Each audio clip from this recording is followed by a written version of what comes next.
ఒక engineering college వచ్చినా, ఒక లా కాలేజ్ వచ్చినా, ఒక డిగ్రీ కాలేజ్ వచ్చినా 14 శాసనసభ నియోజకవర్గాలలో వెనుకబడిన ప్రాంతము, ఈ ప్రాంత పేదల పిల్లలు చదువుకోవాలి. ఖరీదైన విద్య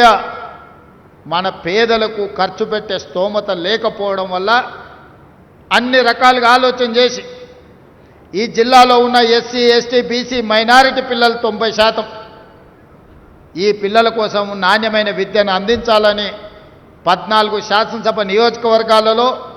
young India integrated residential schools చెప్పడానికి చిన్న పేరుగా కనిపించి ఉండొచ్చు. ప్రతి నియోజకవర్గంలో 20 నుంచి 25 ఎకరాలలో ప్రతి యంగ్ ఇండియా ఇంటిగ్రేటెడ్ రెసిడెన్షియల్ స్కూల్కి 200 కోట్ల రూపాయలు,